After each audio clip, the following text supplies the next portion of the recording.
एक सिख समाज के नेता को, व्यापारी को इतना मारा भारतीय जनता पार्टी के नेता और कार्यकर्ता ने कि उसको अस्पताल में भर्ती होना पड़ा। आँख बचेगी कि नहीं बचेगी, रोशनी वापस आएगी कि नहीं आएगी, क्या कोई कल्पना कर सकता है कि बीजेपी में इतना अहंकार है कि आज वो आदमी को आदमी नहीं समझ रहे। और कल्पना कीजिए, जो लोग ज़ीरो टॉलरेंस की बात कर रहे हैं, ज़ीरो टॉलरेंस की बात करने वाले लोग किसी की आँख की रोशनी छीन लेंगे। और दूसरा, कौन भूल जाएगा कि उस किसान को ज़मीन लेने के लिए लालच दिया गया। बीजेपी का नेता जो डिप्टी चीफ मिनिस्टर के साथ रहता है, बीजेपी के नेता दोनों डिप्टी चीफ मिनिस्टर के संपर्क में है, और उसने एक किसान की ज़मीन धोखे से लेकर के, उससे धोखे से चेक वापस लेकर के उसको मजबूर किया आत्महत्या के लिए।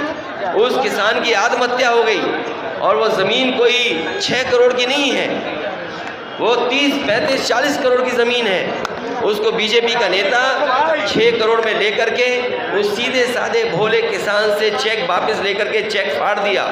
क्या इसके खिलाफ कार्रवाई नहीं होनी चाहिए?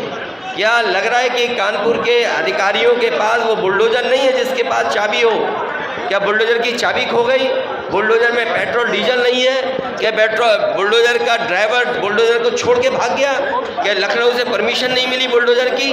या तुम जानबूझ करके बुलडोजर नहीं चलाना चाहते ऐसे लोगों पर जिसने किसान से धोखा किया हो, 6 करोड़ रुपए लेकर के और चेक फाड़ दिया हो?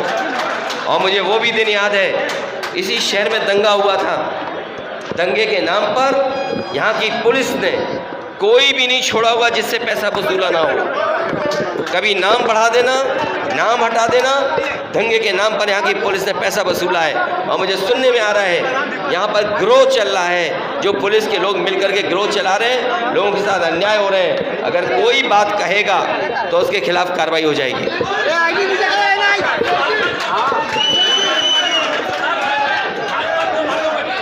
सवाल भाजपा का बटना बटाना नहीं है। जो लोग ज़ीरो टॉलरेंस बोल रहे हैं, क्या किसी की आंख की रोशनी ले लोगे आप? और आप मिली भगत कर करके आप उसके घर में बुलडोजर नहीं चलाओगे, उसके आत्मसमरण का मौका दोगे आप? वो किसान जो गरीब है, उसका 6 करोड़ का चेक दिया, उस सीधे साधे भोले किसान से 6 करोड़ का पैसा वापस लिया और चेक फाड़ दिया। आप क्या कर रहे हो? आप किस लिए IPS बने हो और किस लिए ज़ीरो टॉलरेंस की बात कर रहे हो आप? अभी तक मेन लोगों की गिरफ्तारी नहीं हुई। मेन लोगों की गिरफ्तारी इसलिए नहीं हुई, अधिकारी तालमेल बैठाए होंगे और दिल्ली और लखनऊ से फ़ोन आते होंगे कि इसको गिरफ्तार मत करो।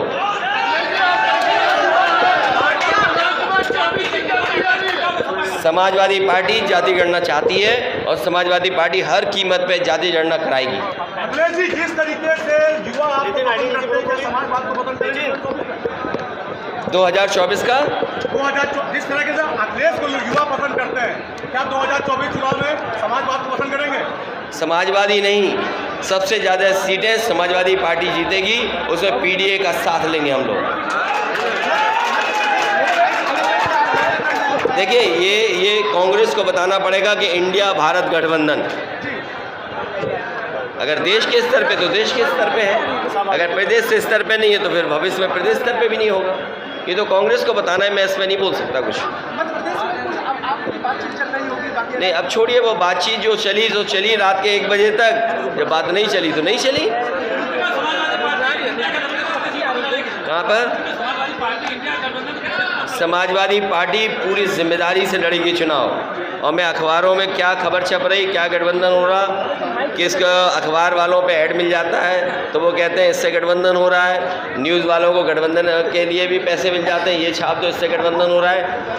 हम समाजवादियों को परवाह नहीं है कि क्या अखबार में चल रहा है, क्या षड्यंत्र हो रहे। समाजवादी पार्टी चुनाव यहाँ जीतेगी और बीजेपी को 80 की 80 सीटें हराने के लिए रणनीति बनाएगी। चलिए।